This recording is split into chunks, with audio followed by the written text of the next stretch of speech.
Hello, hello, hello, and welcome to today's episode of Her Talk Show. This podcast is dedicated to a growth mindset. You see, I believe that you know something that I don't know, and I also believe that I know something that you don't know. And the only way for each of us to rise in our knowings is to sit in a room and share all the things. For those of you that are new to the show and love inspirational content, make sure you hit that subscribe button, follow, like, and share. I am your host, Sabrina Victoria. Let's jump right in. We come to you every day with the best speakers, relationship coaches, spiritual mentors, trailblazers, business owners, authors, young hustlers, podcasters, entrepreneurs, fitness trainers, therapists, financial advisors, and more. We ask our guests one question. What do you know that I don't know? Get ready, because today's guest is about to change the way you view your world. This is Her Talk Show, hosted by Sabrina Victoria. Today for this episode of Her Talk Show, we have had over 500 women grace this stage, and we are adding another one to the list today. If you're watching us live, welcome. And if you're watching us on the replay, make sure you hashtag replay so we can send you some love. Either way, if you are watching this video wherever you are, make sure that you share so we can get more eyes and more ears on the awesome content that we are about to share today. Her Talk Show is all about inspiration and having you think outside the box in no time. Today, I'm speaking with an amazing woman named Jenna. Jenna is an author and a coach who helps women find their voice after going through a toxic relationship. Jenna provides a nurturing, safe space that allows her clients to express their deepest emotions and insecurities, so together they can create a home within themselves. Welcome, Jenna. Thank you. Thank you for having me. Yes, I'm so excited. And I love what you're saying here. Create a home within themselves. Mm-hmm. I love that. What does that mean? I feel like lots of times, especially the women that I'm coaching, I feel like we leave. What I mean by home is like our body is our home, right? So I feel like a lot of time, like even in an example of when someone walks in the room, your energy leaves yourself and you're onto that person or you're onto that thing. And so, as an empath too, I do it all the time, right? It's like I'm always feeling other people's feelings, and it's hard for me to stay in my body. So I think that's one of the things that I love to teach is for somebody to stay in their body. And it's been my lifelong lesson too. So I have to relearn every day for myself. So that's what I mean by home, within yourself. When did you, in your personal journey, when did you bump into personal development? Ooh. So I started personal development work, Sabrina, over 20 years ago. I was in the middle of my first divorce, and I was introduced to a modality called BEST, and it stands for Bioenergetic Synchronization Technique. In layman's terms, what that does is it brings the body to present time. So what do I mean by that? So I'll take myself, for example. So I was basically making life choices unconsciously, of course, from a lot of my choices in life were coming from my 5-year-old self, right? So what this work does is it brings your body to present time. So you're not operating unconsciously from a past wound or something that happened in your past. And a lot of times we're just oblivious to these things. I mean, just even little things in your life. I'm going to go for the ice cream versus the, salad or vegetables. Why? Even though like I'm saying like maybe a repeated pattern, like even though we know that sugar is going to make us sick, we're still reaching for that. But what's the reason? There's a deeper reason. And that's just a small example, right? So that's what this work does. And I've been doing this work for over 20 years. You asked the question when I started my personal development work. And it was then in the midst of crisis of leaving my first husband, I knew I needed something to like help. And I was already in traditional therapy at the time. He was addicted to alcohol, and so I had put myself in traditional therapy. And I was, went to Alcoholics Anonymous, all the things, right? And I still wasn't like, I mean, I connected small dots in therapy, in traditional therapy, by sitting there, in an hour a week or whatever, talking to this therapist. I connected small dots, but nothing to the extent of what this work has taught me. Absolutely. I love that you're bringing up the 5-year-old self. I know that you, one of the, I guess, modalities that you use is inner child work. For me, inner child work has been absolutely life-changing. It is the number one technique that I use for myself every single day. Can you let the audience know what inner child work is and how it has specifically helped you? Yeah. I think that was the most profound in my journey, is when I actually connected with her and understood her better. So I'm just going to talk about myself, because I then can, I teach this to people as well. But so basically, I connected, again, I'm going to use 5 because that's when most of my trauma happened, right, in my childhood. So I connected with my 5-year-old, and I let her have a voice, basically. I let her speak her emotions, get out her emotions. I didn't even realize, Sabrina, that she was pissed off. Right. So I didn't realize, because I'm the nice girl, right? So I walk around and I'm good. Everything is good. And everything was good externally. When I started doing this work, like financially, I was already married, remarried again. Financially I was good, and I was just good. I was walking around. I was, and my person that I worked with at the time, I saw her at a live event, and she started to work with me doing this best work. And she's like, "We got to get rid of this anger." And I was like, "Anger? I'm not angry." Right. So, but I didn't realize that my 5-year-old was pissed off, like I said. And so I think that's the main thing, is I let her have a voice. I let her express herself finally, because I wasn't even aware that she wasn't expressing herself. I wasn't even aware that she was mute, that she did need to like feel and speak and tell her truth, kind of thing. So the interesting thing is, when I connected with her and let her have a voice, and this is the God honest truth, I was, married again. I was married with my second husband at that point. And I couldn't even like really tell him what was happening with me. I was just having these profound, um, you know, just healings, within this work. And I didn't even know what was going on, really. I was changing physically, even. I mean, just a lot of things were changing.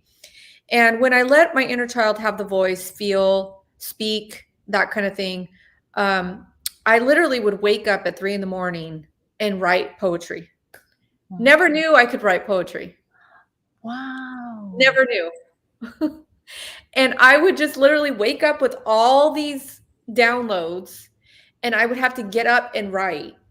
And, I was married to this person, right? And this, I don't know, we were maybe married at that point 7 years. I'd say 7 years. And he would even be like, "What is going on?" Right? Wow. I was like, "I don't know. Wow. I don't know." But I just knew, like, I was doing this healing work, and this beautiful poetry was coming out of me. And I just thought, okay, I'm onto something here, right? It's like, I can't deny this. It's here in front of me. I'm writing this. So that's why I know that inner child work is so powerful. I feel like, again, a lot of our decisions are made from childhood training. And sometimes that's not the best way to go. Yeah. And then at other times, this part of me came out, this beautiful part of me came out. Now I write lyrics, I sing. It's like, that's the other part that came out. I remembered how much I loved to sing and how much I stuffed that voice down.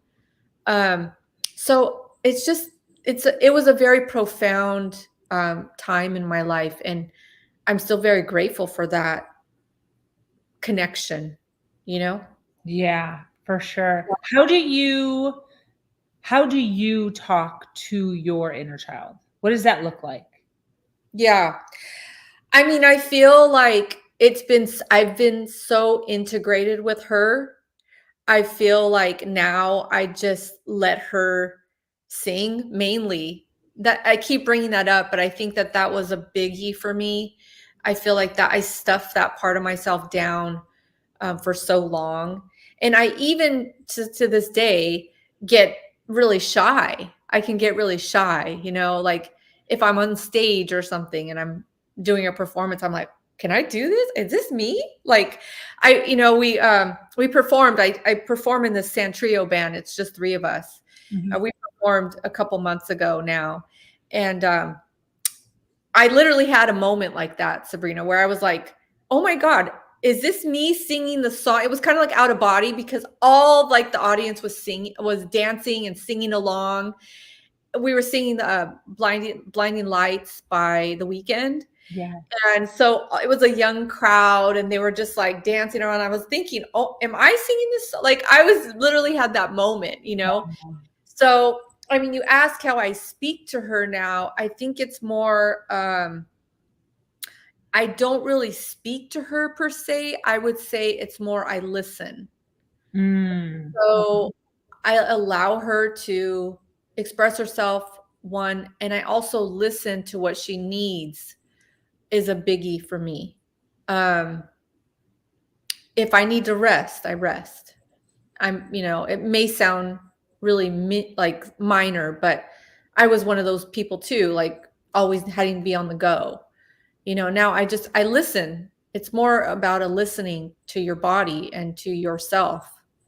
And she's just intertwined in there somewhere. I Yeah. don't, it doesn't, I guess what I have to say is it doesn't have to be so, now, because I've been doing this for so long, it doesn't have to be so, deliberate.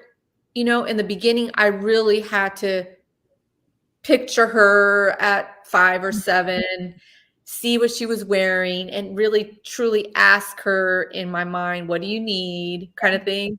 But I feel like it's so integrated now that it's just kind of part of me.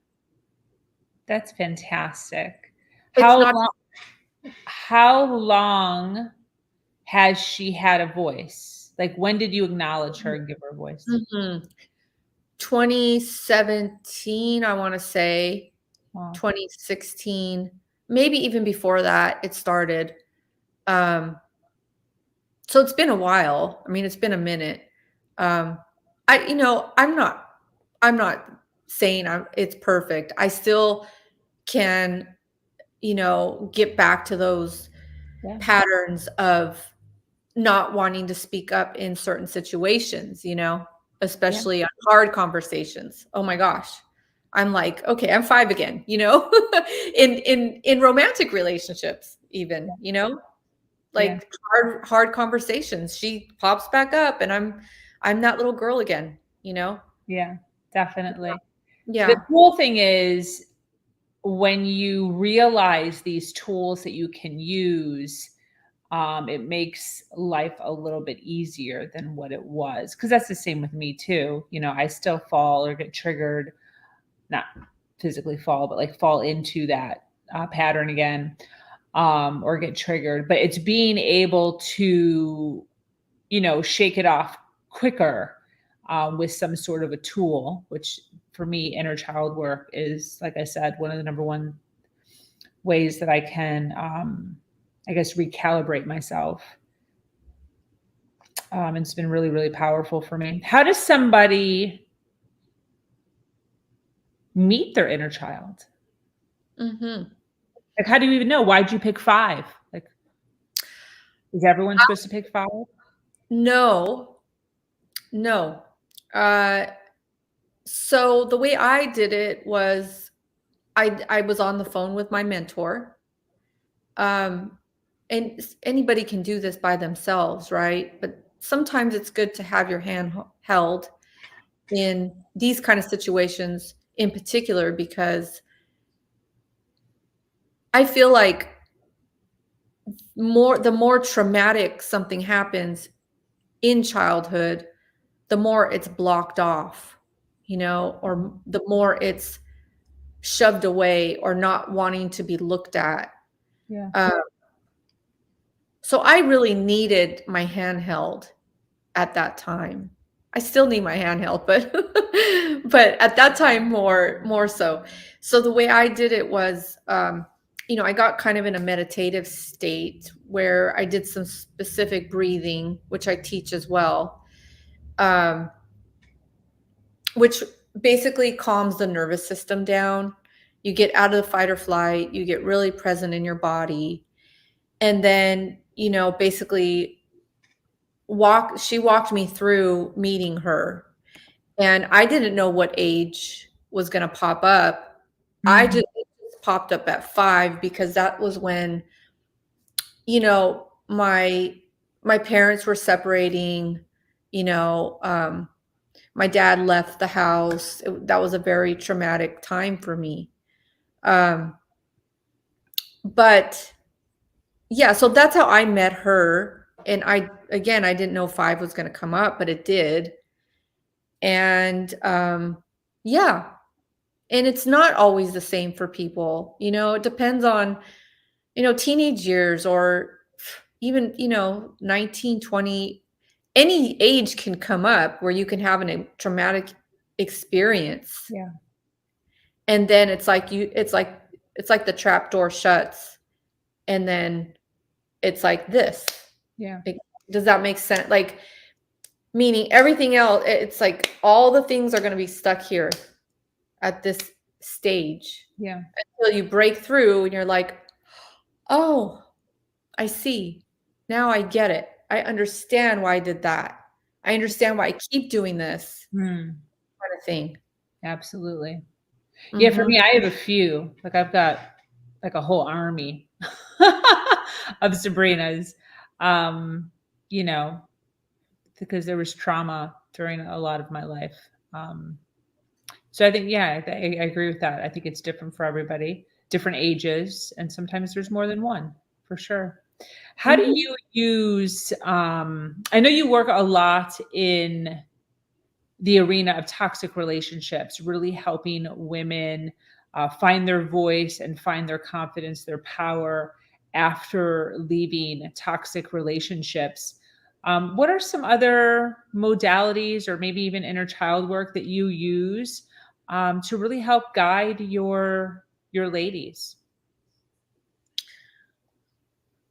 I feel like breath work is super important because, number one, it brings you back to yourself. Like I said, it calms the nervous system down immediately, and you can use it in anywhere you are in life, just going through life.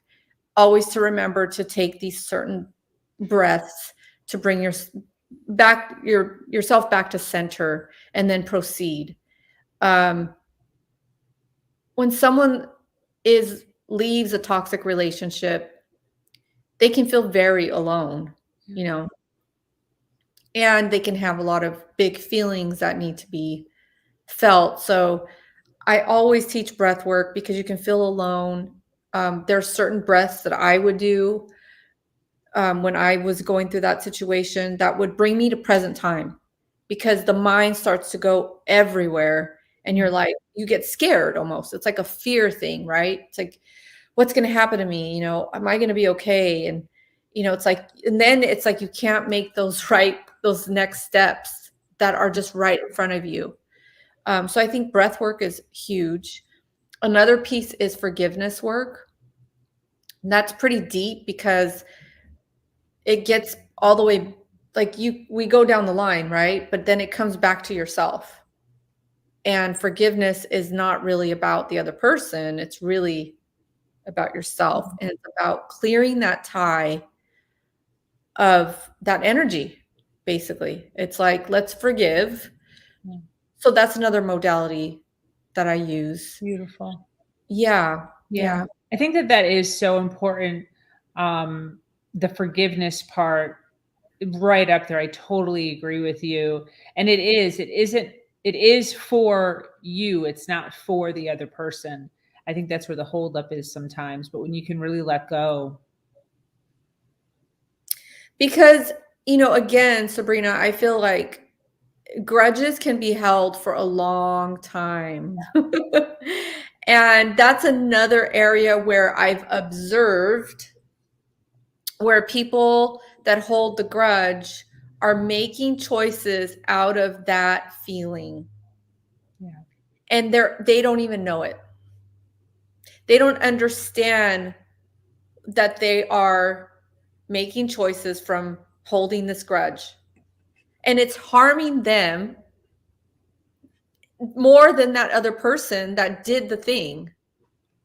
That other person that did the thing is off enjoying their life, or doing whatever, Yeah. and you're still harnessing that. I'm not gonna let this go. I'm just not gonna do it. I'm not gonna let it go. Yep. And it's like you're suffering. Yeah. So, and I've observed that in so many people, and it's not good. It's unhealthy. It's sad where, it's like you let it go. The energy can flow in your life. Things can get much easier. Yeah. Yeah. I was listening to an episode of Dr. Phil. I love Dr. Phil. I watch reruns on YouTube sometimes.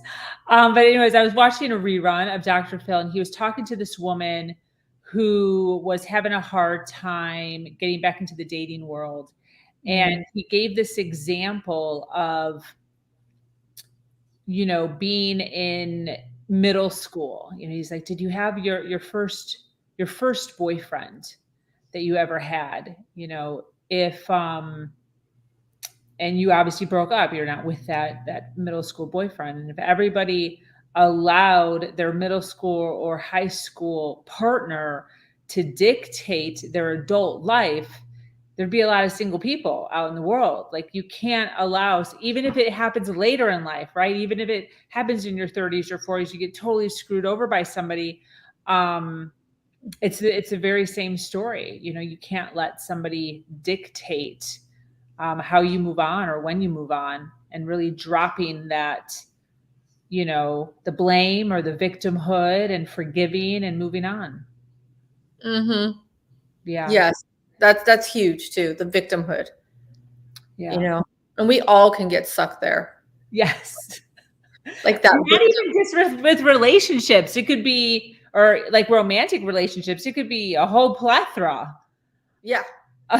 Oh, totally. Like, yeah, you just stay in that story, right? You're just going to stick to that story and stay right in that story.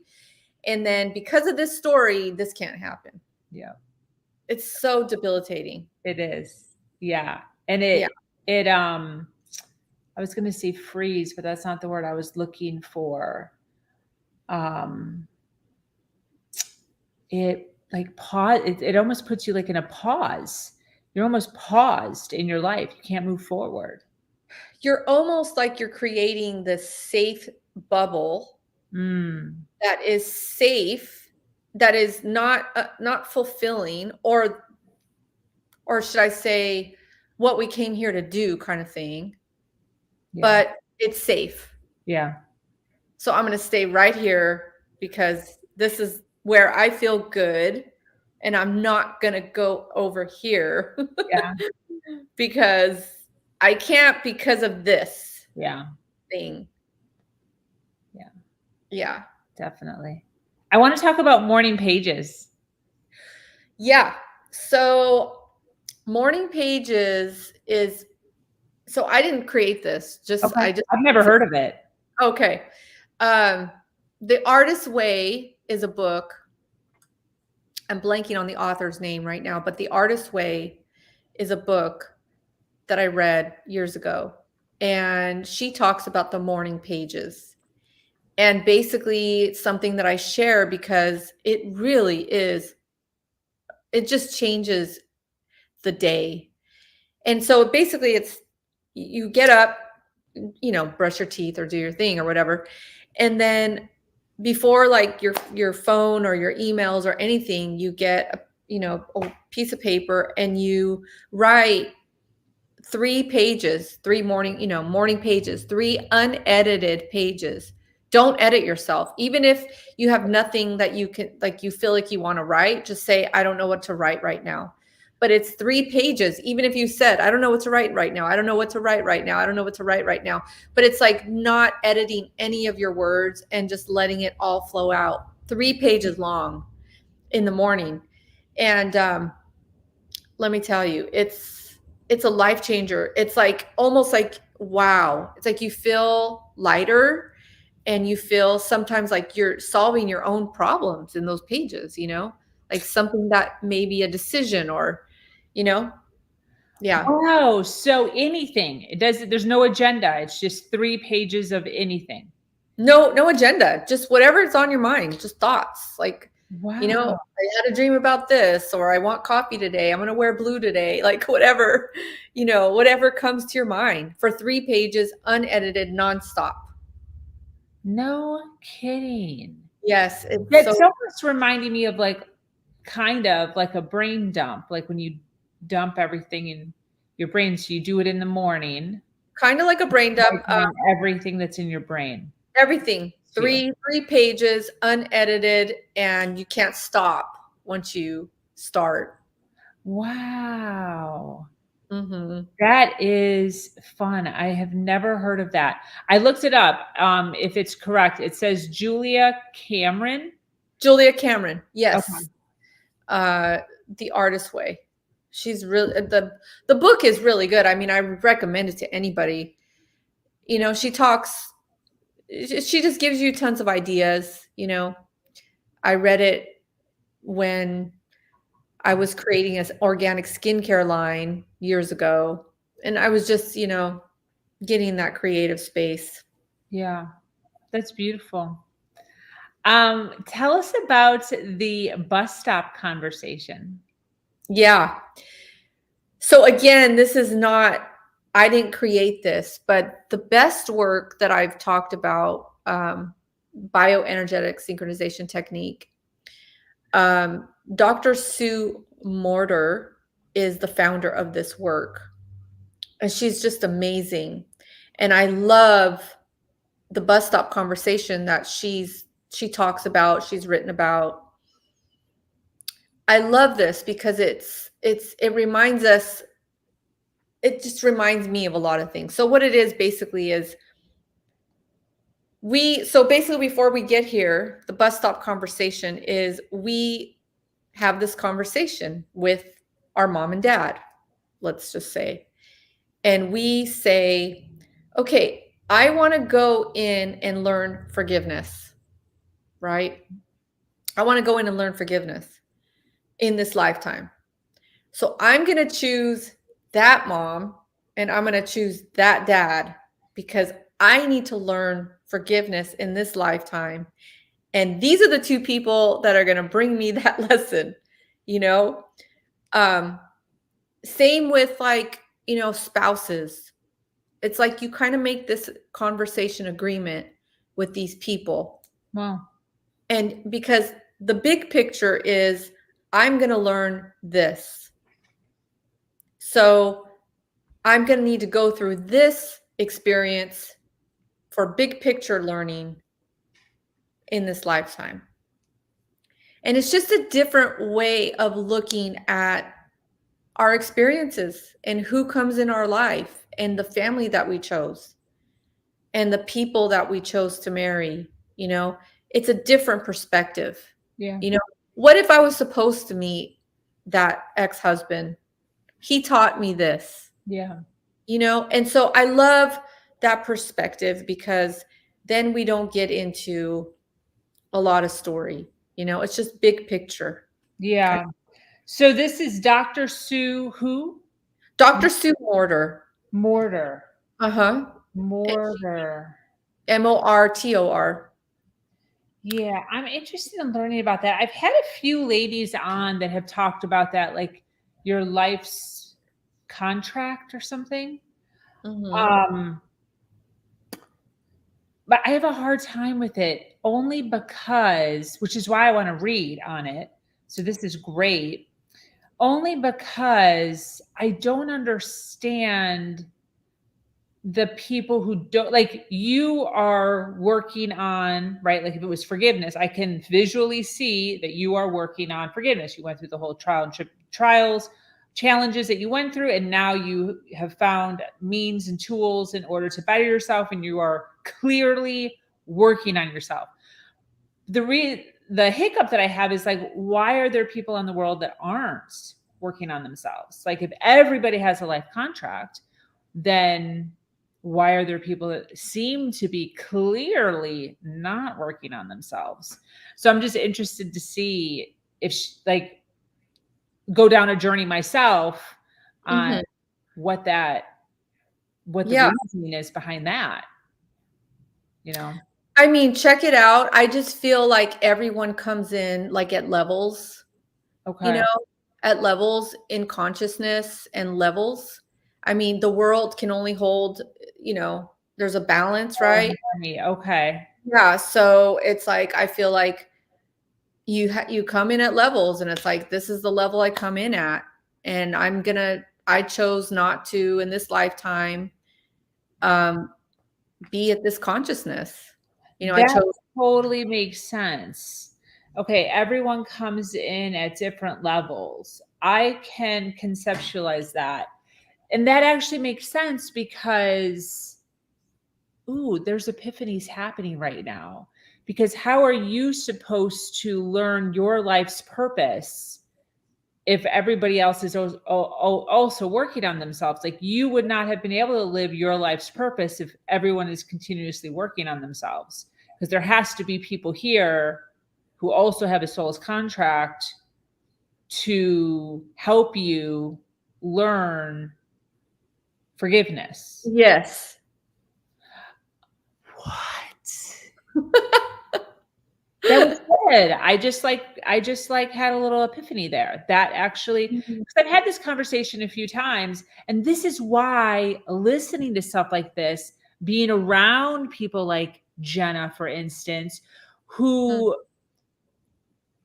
know things that we don't know, right? So I've had this conversation a few times. So now I'm mentally at a point where I'm even more open to it. Then Jenna comes into my life and gives me another epiphany towards a journey, of learning. But when we keep ourselves closed up and we don't ever open ourselves up to the Jennas of the world, to lead us on a journey closer to, then this is how we stay so small. That's sweet.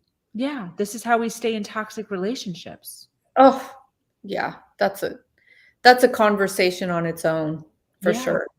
Yeah. Yeah.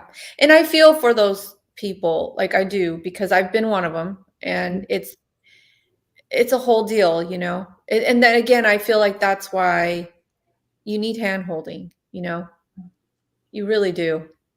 Definitely.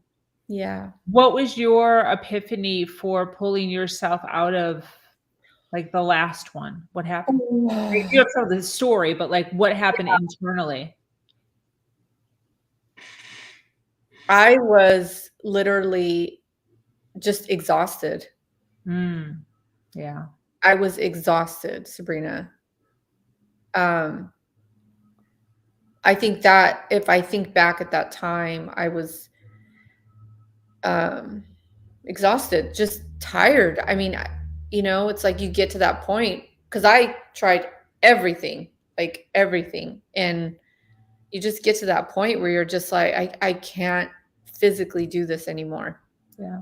You know? Yeah, definitely. Yeah. What's the difference? We have people watching live. By the way, thank you so much for watching us live. We appreciate you being here. Those that are watching us on the replay, make sure you hashtag replay so we can send you some love wherever you're at. But Jenna, people who are watching us right now who are thinking about going into therapy or are in therapy, they're resonating with what you're saying. You are not a therapist. You are a coach. You are a mentor. What is the difference between, because I know you've been in therapy before, or you are, I don't remember what you said. What's the biggest difference between going the therapist route or going the coaching route with someone like yourself? I feel the biggest difference is that if you sit on a couch and you talk about things, it keeps you in the mental state. So it keeps you in your mind and in your head, right? Yeah. And you leave there, of course, you feel better because you've talked about it, but it's like there has to be something else. And I feel like with coaching, it's more of integrating the emotions and the mental. So it's like kind of integration. And then, we do work with tools. I know for me in traditional therapy, she gave me 0 tools. Wow, really? None. That's so interesting. None, Sabrina. Like I didn't walk away after that hour a week with anything, no homework. I mean, it wasn't like, and I think with coaching, it's obviously personal to that person and where they're at and what they would like to accomplish. So I feel like that's the biggest difference, Definitely. Also, speaking of that, I feel like traditional therapy can get really boxed in where they're taught as therapists to teach this certain modality versus, okay, you're going through this versus this person's going through this. The conversation, of course, might be different, but Yeah, do you understand what I'm saying? definitely. Yeah. Yeah, for sure. So can you share, we have people watching live. They're obviously resonating with you, your story, and your thought processes. Who exactly do you help? What do you do? And who should be reaching out to you? Who do you help? I help women that have just left toxic relationships. I invite anybody that's in a toxic relationship to reach out as well. And those are the people that I help. I help them rediscover their purpose and their voice. Beautiful. Yes. And where we have your website right below her face area is her website. It's also in a clickable link in the description wherever you're watching us at. Where do you hang out on social media? Where can people follow you? Where do you kind of? Instagram is my main hub. I'm not really a Facebook person. Okay. So what's your Instagram? Let's put it on Jenna Lobos. Oh, it's your name. Yeah, it's my name. Oh, that's so nice. Okay, so Insta is at Jenna Lobos. Okay, let's make sure this is correct. Is that right? Yes. Beautiful. So follow Jenna on Insta. And why do you do what you do? I have a big passion for it, Sabrina. I've personally have been in this situation a couple times. And I know that I'm a healer at heart. And so I have a big passion for it. And I feel like I'm in a place in my life where I'm ready to serve. And I don't think that my healing and what I've learned for over 20 years is by accident, So I feel like I'm ready to really serve on a bigger platform. I had a show, actually. If anybody follows me on my Instagram, they'll see it. It's called Love Your Body, Love Your Life. It's on my YouTube channel, Jenna Lobos. But I kind of have stopped that show for a little bit just because I want to focus on this. So, yeah, I Beautiful. feel passionate about it. Well, I thank you so much for being here. Great insight. I even had an epiphany, which does not always happen anymore. So that was awesome. Thank you so much for sharing that tidbit on Dr. Sue Mortar. Mm-hmm. Very cool. Yeah. So appreciate you, Jenna, and everything that you're doing for the women around you and your community.